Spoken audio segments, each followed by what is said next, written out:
Hello, my friends, and welcome back. Thank you very much for being with me again today.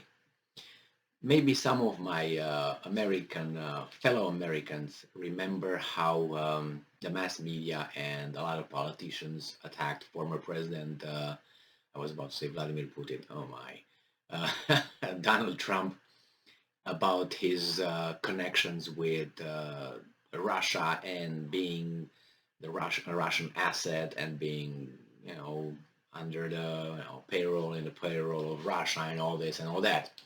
Nothing has been, how should I put it, proven or anything. But for years they were saying that, and everybody was masturbating on that kind of. Not everybody, a certain strata of the society or group of the society was very masturbating every time they, oh, we're going to get Trump, we're going to get Trump. He's a Russian asset. Yes, he's that, he's this. Politicians, weasels, and all that. Nothing came out. Now, the Russians are saying, oh, maybe Biden is our man. So nobody says that maybe Biden is the Russian asset. Let's figure things out. And see, always look at what a person does more than to what a person says. I will give you $3,000 and I don't give you anything. Versus I don't say anything, but I give you $3,000. Or I say I give you $3,000 and I give you $3,000. The words, the words don't mean anything. Like, oh man, I would have helped you when you were in trouble, man. I would have given you money, man. I would have helped you. That means zero. Zero. No, no, no, no, no. You give me or you help me and you act upon. Don't say, oh man, I would have helped you. Man, if I knew, I would have given you. This is a kind of saying, I'm a good person. I'm a good person, but I didn't do anything. I would have done, but now it's too late. I can't do it. I can't prove it. But you keep me as in your heart as being a good person because I'm saying that I would have given. No, no, no, no, no. You give me, you help me, you support me, you support me. Not by saying I would have done that, I would have done that. No, no, no. Or I will do that. No, you do it. So the same here. Trump, a lot of, oh, he's this, he's this, he's this. Did he? Did he do this kind of things? I haven't heard anything proven. All right, now let's look at Biden on the other hand. He's not saying things, but his actions could bring him closer to Kremlin. You're going to find out. It's funny, but it's not. I know you can stretch it that way, but this is an article from Newsweek from the 24th of June. I was sitting on it, and I was not sure if I should do this video or make this video. I don't do it. So let's go. Russian state TV mocks Biden over oil profits. They say mocks, but I think they're half serious. And this is what they said. Maybe he's really our guy. So Russia is hitting back at the United States and President Joe Biden's administration with panelists on state TV saying that the Putin price hike is actually Biden's budget surplus. Is that a fact? You check it out. um, and it says in a video posted on Twitter by the BBC's Francis Carr, a commentator on Russian state TV, said Biden is of course our agent and that maybe he's really our guy. End quote. And I'm quoting Francis Carr here. On Russia State TV, they've been laughing about what Biden calls Putin's price hike and proposing their own term for the impact of high oil prices, Biden's budget surplus.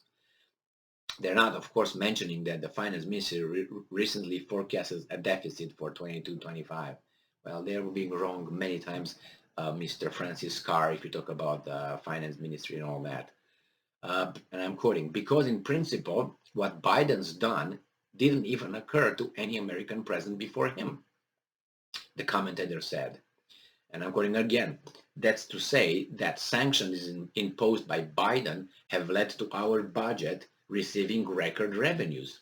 That's to say, on account of Putin's grabbing Europe with an iron fist, our oil revenues have grown so much that now, in the grand scheme of things, each day of the special military operation is bringing us money. Is that a fact? It's a fact. It's correlated with the sanctions. It is. With a war? No.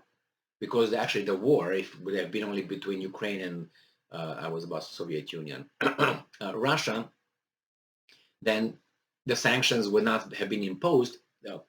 All the the deliveries of gas, oil, and all that would not have been disrupted.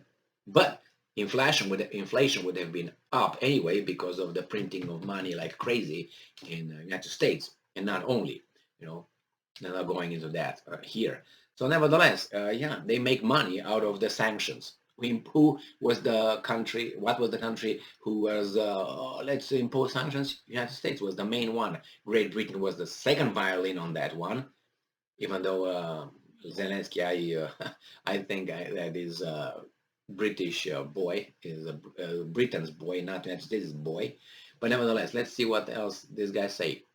Since the beginning of Russia's invasion of Ukraine on February 24th, Western partners in the G7 and European Union have implemented a variety of sanctions, and that resulted in, but Russia's top envoy to the US has warned that the sweeping sanctions campaign pushed by President Joe Biden and his allies has backfired, instead hurting the US economy. Fact.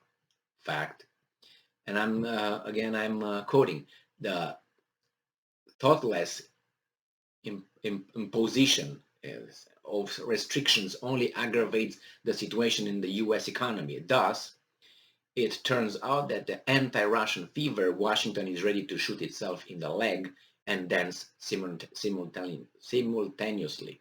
Ambassador Anatoly Antonov said it looks absurd.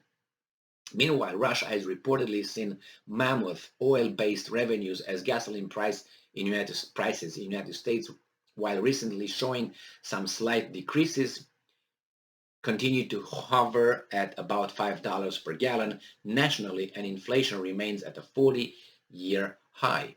A report from the Center for Research on Energy and Clean Air, an independent, it's not such a thing, research organization located in Finland, showed that Putin made more money from oil exports during the war's first 100 days than his country actually spent fighting in Ukraine. The report showed that Russia made 93 billion euros, or about $97 billion, translating to about $1 billion daily, $1 billion daily in fossil fuel exports.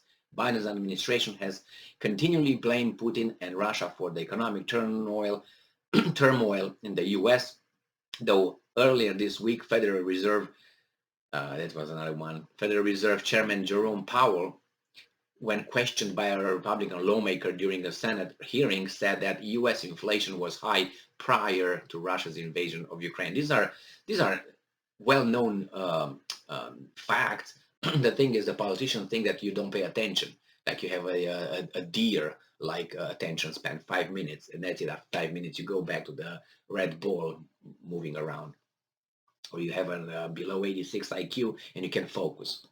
Majority of us, yeah, that's true. That's what we have, below 86. But what do you want? We don't have that. So we remember what these guys did, what these guys said, and we hold them accountable to that.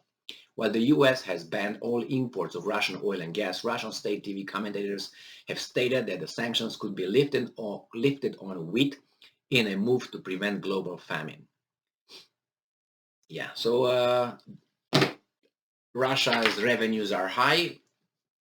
Here things are going not that as well. Maybe this guy is their boy. With evidence and facts, you can make that connection. I don't know how strong that correlation is, but it's a consequence of that.